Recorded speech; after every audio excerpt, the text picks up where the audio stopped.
Thank you for tuning into Gods, Demons, and Magic. This is your host, Sri Satchidananda Das.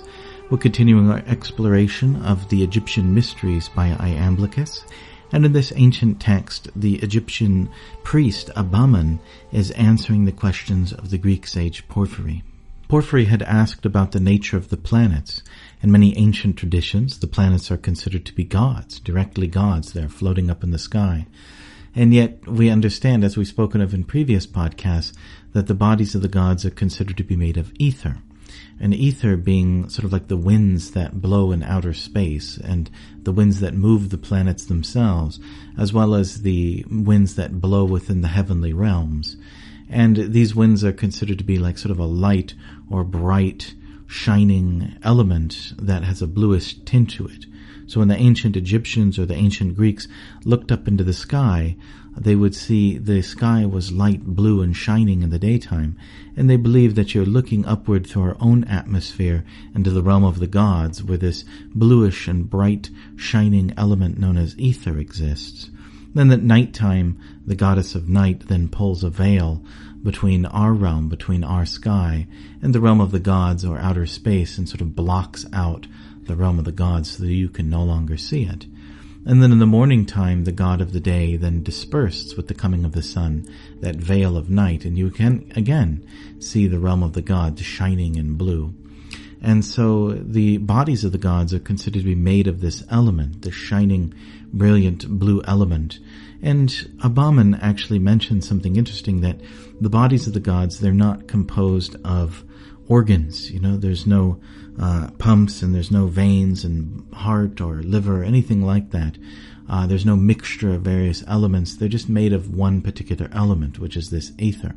And it looks just like a regular form, like you or I. Of course, it may be very brilliant and beautiful, but it's just composed of one particular element all the way through, in and out.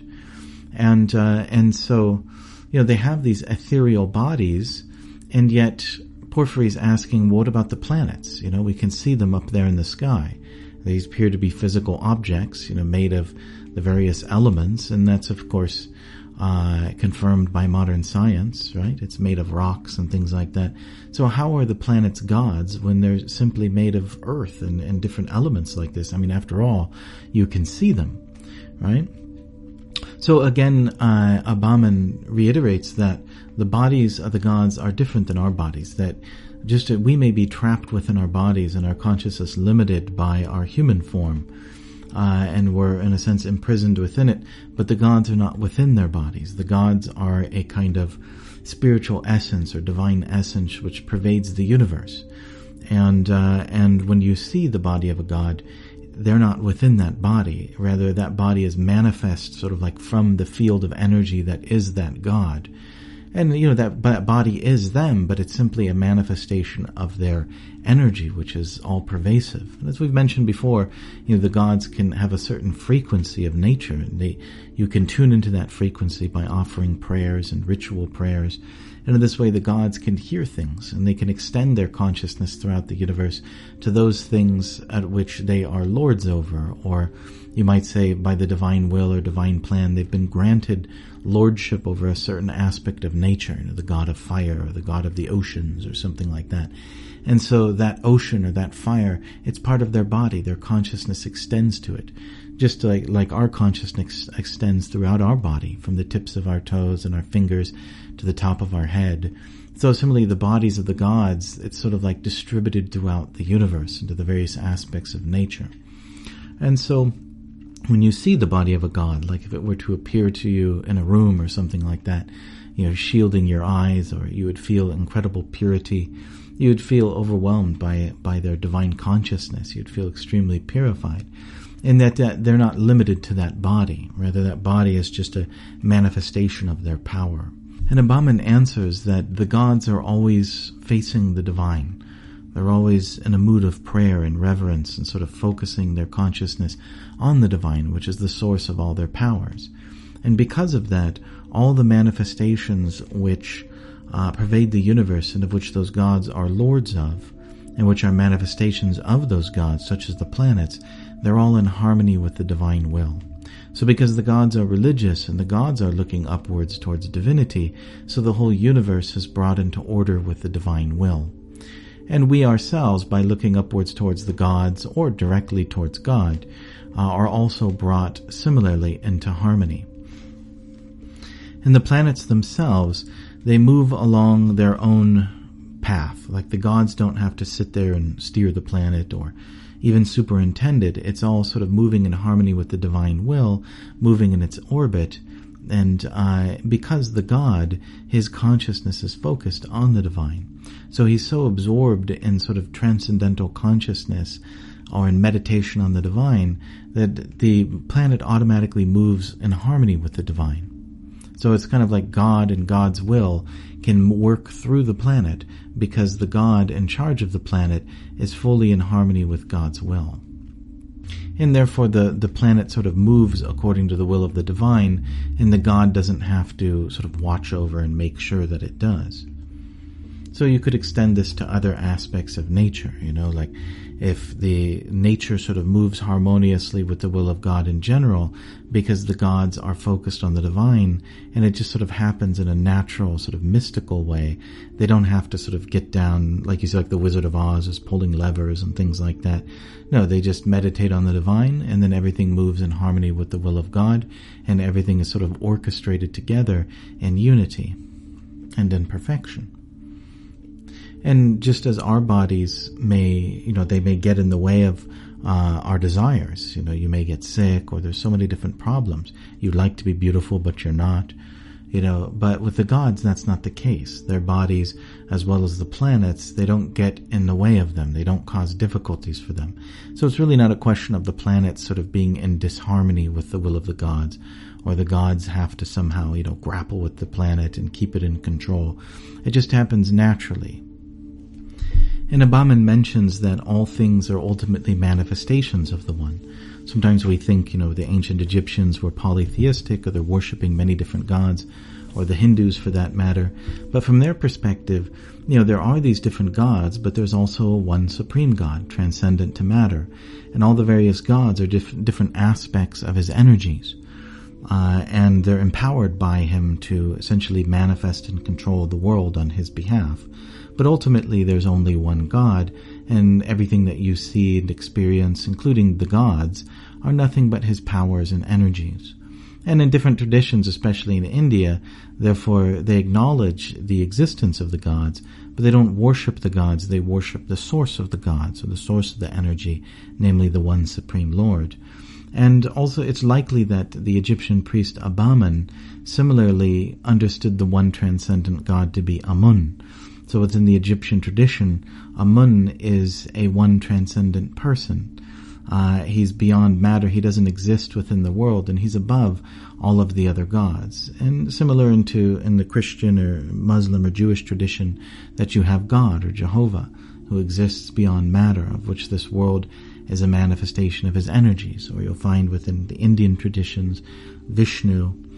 And so this world is essentially the manifestation, you don't experience anything but God, and yet he manifests himself in many different opulences and powers and forms, and prevalent among those forms are the gods themselves.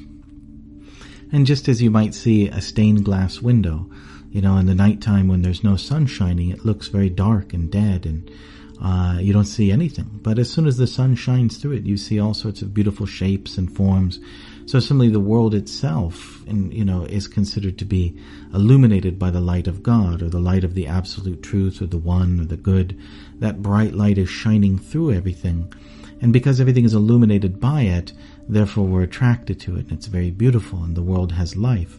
So essentially, whatever opulence, whatever life and beauty, whatever you're attracted to in this world, whatever you marvel at, it's nothing but the power and glory of God shining through matter, just as the sun shines through a stained glass window. And of course, the mystical tradition then is to somehow or other penetrate that stained glass window, to make a hole in the window and to climb through it and to see the sun directly. And as that light of the one supreme God, or that light of transcendence, shines into the world, it brings the world not only to life, but it brings the world into harmony, into oneness and unity. Because the gods are pointed towards that one divine source, then that light of the one transcendental source, that light of God, shines through them. They're sort of like empowered by Him, and that brilliance, that luminosity, that spiritual vibration, it manifests through them throughout the universe, and then everything that they're connected to within the universe is then brought into harmony with the will of God. And therefore Abaman mentions that the world, it moves in a circular pattern around the one. Just like you see, the planets are all orbiting in a circular pattern. So this circular pattern, it really represents the order of God. And the planets are, of course, orbiting around the sun, which is considered a manifestation of Amun, or Amun-Ra. And so really the harmony of all things and the order of all things, it's based upon the universe, in particular the gods, sort of looking towards the one and observing it and sort of absorbing its energy in a prayerful mood. And they're all considered to be in a divine chorus, just as the angels are considered to circle around God and glorify Him. So certainly the gods and everything within the universe, including the planets, are considered to be orbiting around the transcendent platform, or orbiting around the one supreme God, and offering prayers and singing and glorifying. And then we, by their association, also enter into that divine chorus. And Abaman mentions briefly that the physical planets that are there, really the important thing that's manifest is not that physical planet, but sort of the astral energy that's there. In other words, there's certainly a physical aspect to the planets, but there's an astral aspect as well, which is kind of like a concentration of the qualities of that God. So when one looks up in the sky and they see the planet Jupiter, the astrological influence of Jupiter on the Earth is not necessarily caused by that, large gaseous body, but it's actually caused by the astral body of Jupiter, which is a concentration of the various qualities of that particular God. And those qualities are considered to be coming from the one supreme God. Ultimately, they're sort of like a divvied out or parceled portion of the qualities of God, manifested and concentrated in a certain astral form. And then that astral form, it shines down upon our planet or our realm, and we interact with that according to our own nature.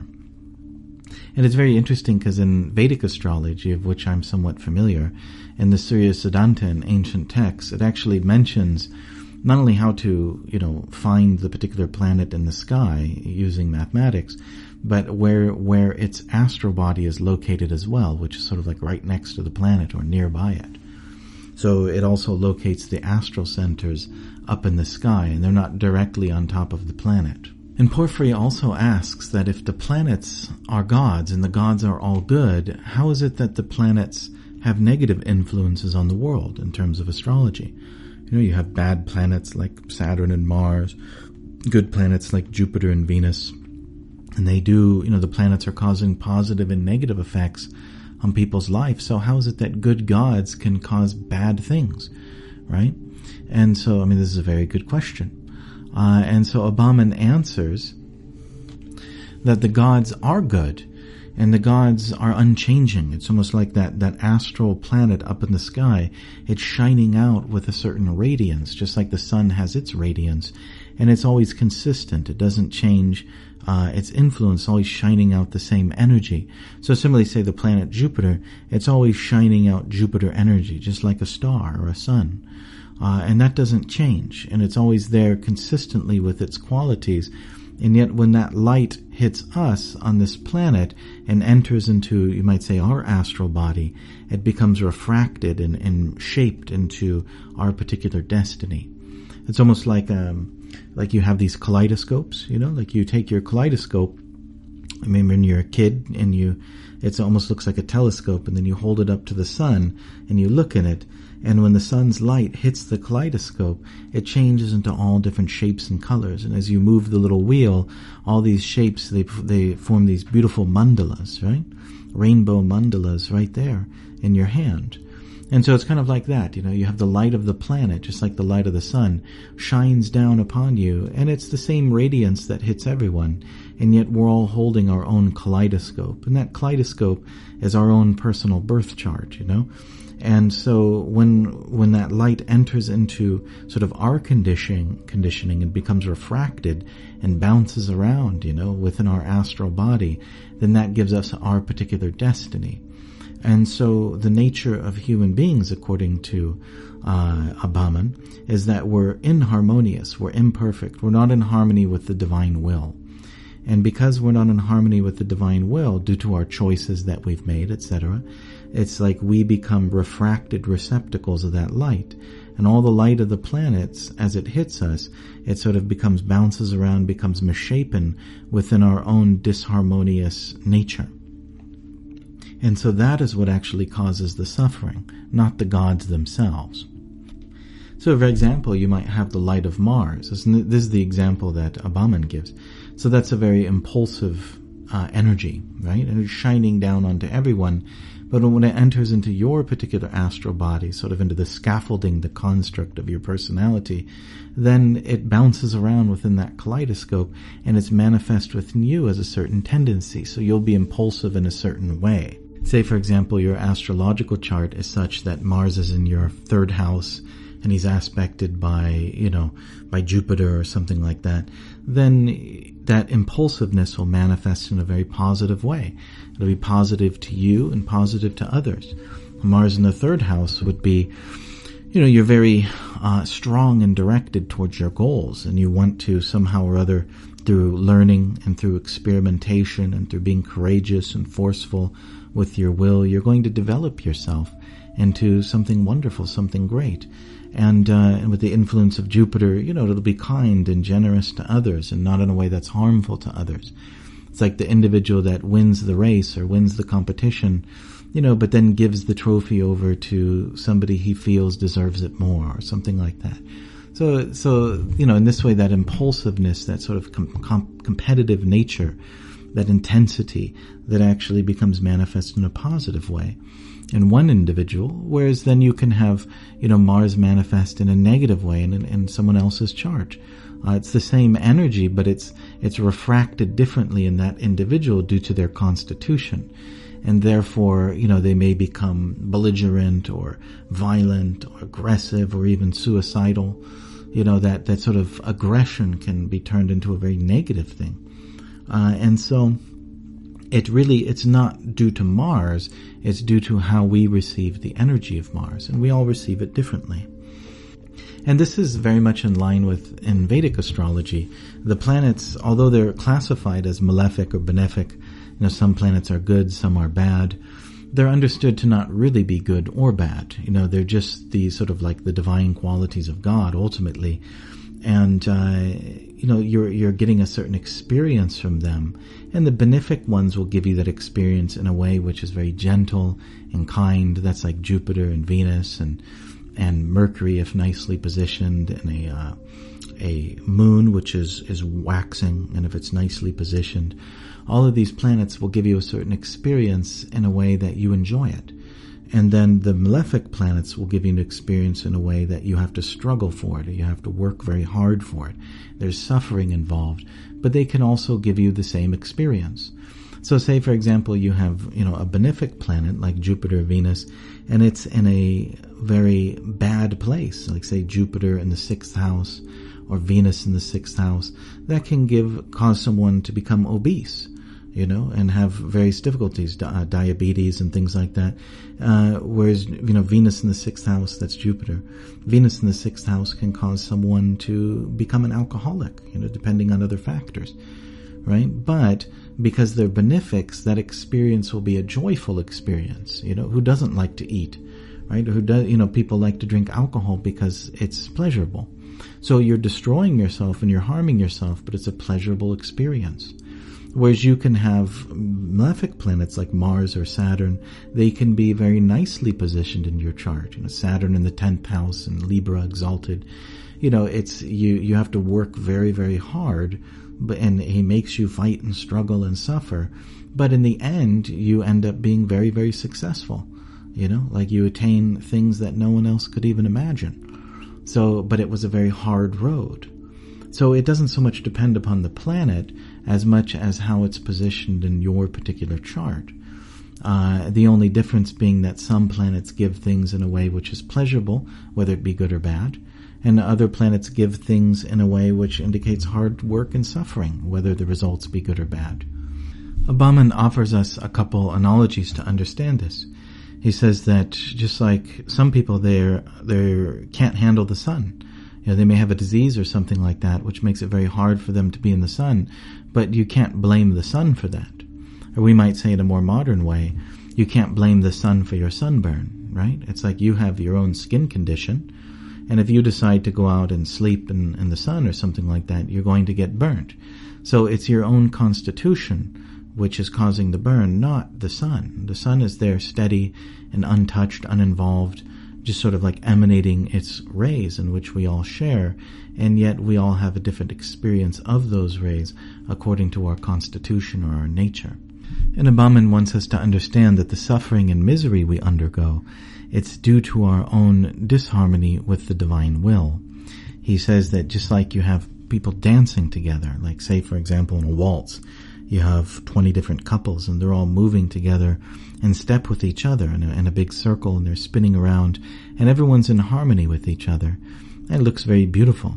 And yet you might have one couple sort of move into the middle of it all and they're out of harmony. Not only are they out of harmony with the musicians, but they're out of harmony or out of rhythm with the musicians. They're out of harmony with all the dancers. And very soon they're going to be bumping into everyone. They're going to get their feet stepped on, going to get an elbow in the back or something like that. So that's not due to the orchestra and it's not due to the other dancers. It's due to your own lack of harmony. So similarly, we all have our particular conditioning, which is born, you might say, out of our karma or destiny, which is out of harmony with the divine will due to our own previous choices. And because we've made choices that are against the divine will, or you might say against the laws of God, therefore we're out of harmony with the universe in essence, and then we experience the astral rays coming from the planets. They bounce around inside of us. They interact with our own karmic destiny embedded within our astral body, and we experience suffering. So it's really our own disharmony with the universe that manifests as suffering in life. So thank you very much for listening. If you found value in this, please like and subscribe. If you're listening on iTunes, please visit srisachinandana.com/iTunes and leave a positive review. Thank you again, and we hope you'll join us next time on Gods, Demons, and Magic.